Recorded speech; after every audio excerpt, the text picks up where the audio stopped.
last, but certainly not least, our fearless leader, Robin. And I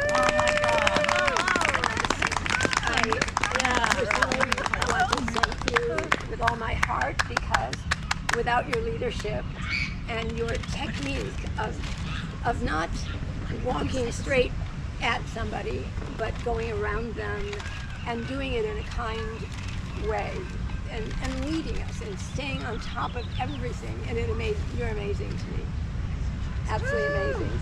So for you, I wrote, for your outstanding leadership, diligent perseverance, and superb guidance in securing passage of the seasonal closure.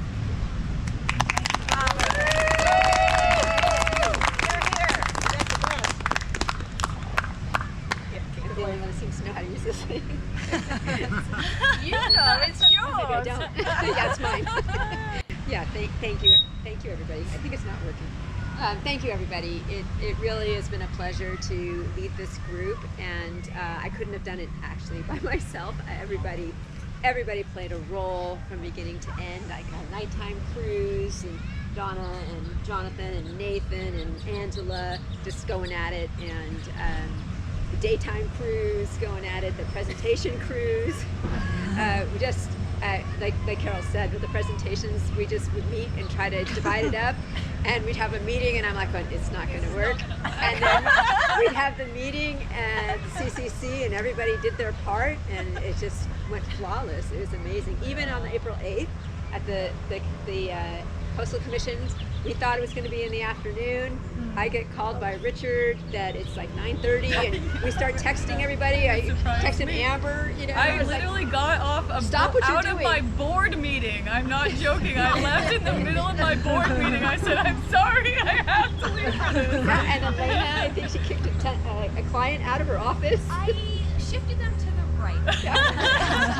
It was amazing, and we had a few little things that didn't work, but it worked. Like some of the videos didn't get there, and Paul was wise enough to know to transcribe the testimonials, so he just read them.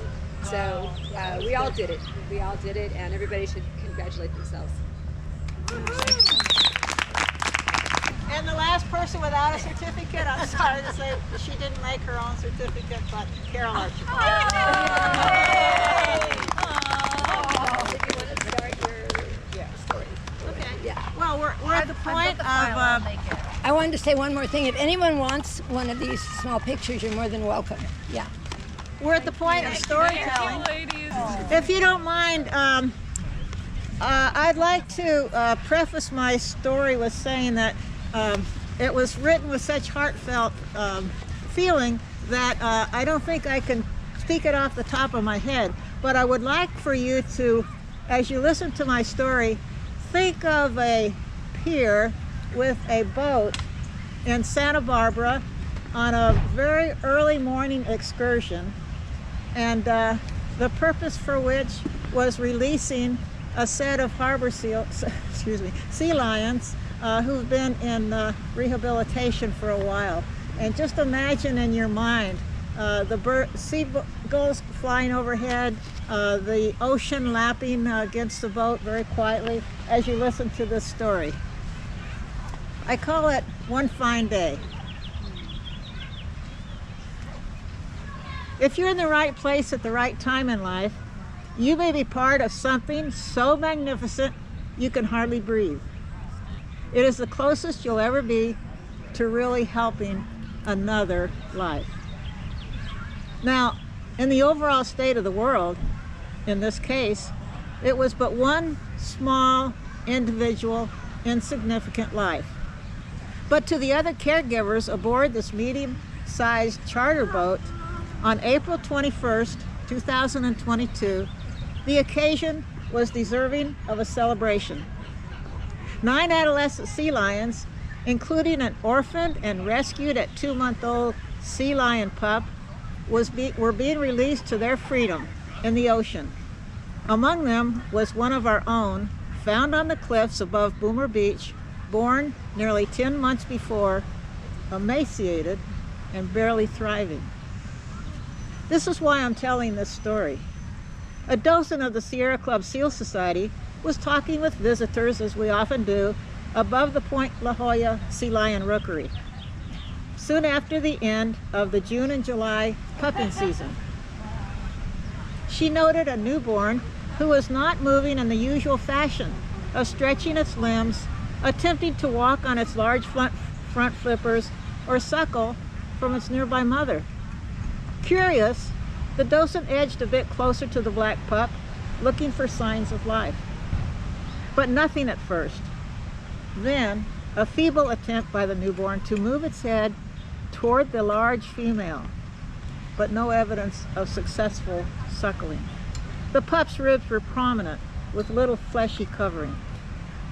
Following protocol, the pup was watched by succeeding docents over days, and its lethargy was notable by the pup's long periods of inactivity. On her second watch, this docent, Donna, knew the pup was in trouble. She called the local rescue team the next day to come and evaluate it. As the night hours progressed, the ocean waves slowly splashed up on the pup's nearly inert body, leaving it colder and wetter with each passing day. Now, removing a pup from the mother is risky. So it wasn't until the 10th day of being watched, with progressive decline in her condition, that the little sea lion was taken in for an evaluation. Now christened Tiny Diamond, the tyke was in an isolated position and secured in a cage and whisked away for much needed medical intervention. On arrival, the malnourished and dehydrated life hung by a thread. Her weight was a mere 14.7 pounds, far lower than that of a well-nurtured, healthy sea lion of that age. She was fed by a dropper, then on a bottle, on a simulated recipe of the sea lion mother's milk, then ever so slowly introduced with a fish mash added for protein. Knowing that, if restored to health, she would be returning to her ocean world, the staff was careful not to habituate the pup to their touch or their voice. The primary goal, as always in these situations, is to return the marine mammal to its native sea habitat, and so she was encouraged to socialize with other rescues in the care facility. As time progressed, Tiny Diamond did establish a relationship with an older brother.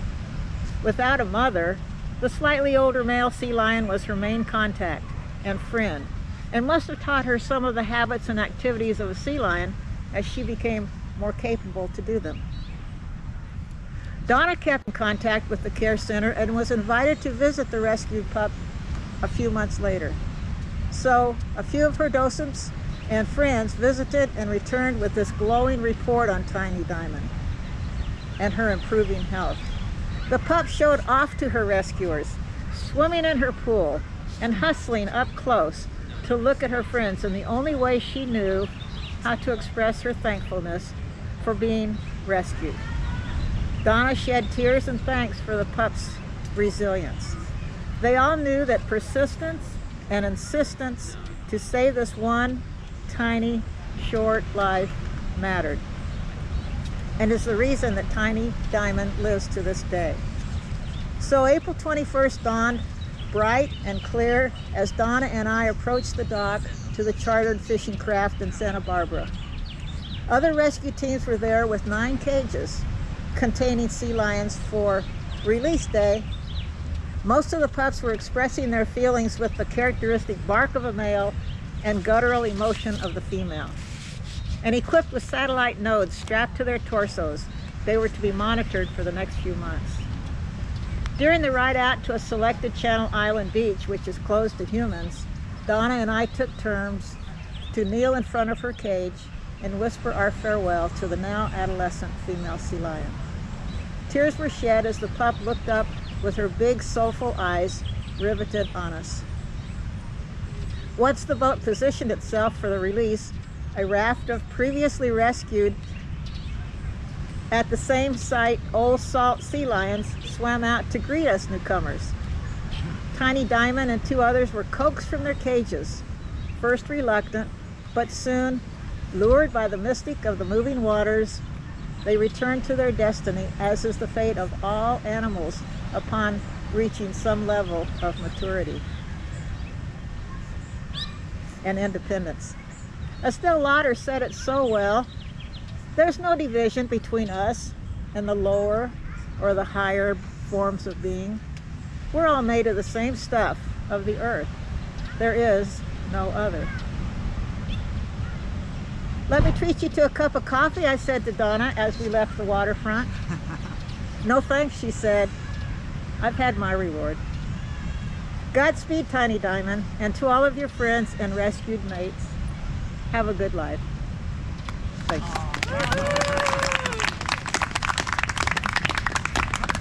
Dr. Palmer has an update on Tiny Diamond too. I want to hear it. So she's been out for a week now, right? A little over a week. So we left, I don't know if you're familiar with San Miguel and the Channel Islands, but we dropped all the animals off at Point Carrington, which is on Santa Rosa Island. And most of them, for the first day or so, hung around that area. And this one, Tiny Diamond, she did not. She went straight across to Santa Cruz Island, then she came back to Santa Rosa Island, and then she headed straight out to sea, almost about 60 kilometers is what I can tell. Oh my God. And so at this point I'm kind of panicking because she's never been there before, and I don't know if she knows where she's going. And it's always been my fear that I would release one of these little pups that have been essentially raised in captivity, and they would launch themselves out in the Pacific Ocean not knowing where they were going. So she goes out there about 40, 50, 60 kilometers, and I'm just hoping she turns around. And so she does. She turns around and she comes back about halfway to Santa Rosa Island, and then she goes back out. Oh, no. And at this point I asked a Coast Guard friend of mine, if you were in the water, could you see the island? And he said, absolutely not. You don't have that perspective. So she can't see the island where I'm hoping she would go to. Most sea lions, as you know, need to haul out and get warm and rest and sleep. And she hadn't done that yet. And I think it was day 5. And she was, I think, maybe the littlest one that we sent out. And so then she started heading off towards the west end of San Miguel Island. And I thought, I was hopeful that she would find her way back. And she didn't go ashore. And she just kind of bobbed around out there on the west end of San Miguel Island. And then yesterday morning, she hit San Miguel. So she's ashore and resting after her 6-day voyage at sea without touching land. And I think she went several hundred kilometers on the horizontal surface that doesn't even include up and down. Wow. So what's amazing to me about these animals is how resilient they are, and how I think she must be traveling with other animals. I think she must be learning from other animals, and that's how they navigate. And they are just incredibly resourceful and resilient, and that's why I continue to believe that these little pups, when necessary, can be rehabilitated. Not all of them are going to make it, but she's a pretty good example. She had a couple of hardships while she was in our facility. The male that she had sort of bonded with actually hurt her eye. So not only did she go out being not the biggest animal, but she also had limited vision in her right eye because it didn't heal 100%. So, it's just amazing that if she can do it, it gives out hope for a lot of animals if they can do it. So she still has a long way to go to prove to people that this is a workable model for rehabilitation, but she's done a really good job so far. Okay, well that's tough to follow. So I just want to share a story that I'm sure all of you will experience if you haven't. When I first started my first year, I was talking with people, and one of my most fun experiences educating people was that I would be standing here on the wall, and I would hear the mom coming in from fishing, and she makes that high-pitched sound. and then I would hear the pup somewhere responding, and then they would continue to do that back and forth for a little while until they found each other. And I was explaining this to the people, and I said, oh, that's the sound of the mom. Oh, that's the sound of the baby. And I was always frustrated that the mom always made the baby come to her. They have to climb over these rocks and they fall in the cracks. And it's oh my gosh. Yeah, it's just horrible. But I was telling the crowd, that once they get to each other, they're going to touch noses as if they're kissing. And that means that they're just checking percent, make sure it's the right one because the mom won't beat someone else. So as I'm explaining this to everybody and it's happening, and then they touch noses, and then they recognize that they both belong to each other, and the mom rolls over and she starts to nurse it, and everybody that's watching just says, oh. Yeah. And I just feel like I'm the sea lion whisperer because I'm explaining what happened, and it happened. And I continue to listen for the moms. Every time it's like, oh, there's a mom. Yeah. So look for that, especially when they start getting born. It's really incredible to see. Thank you.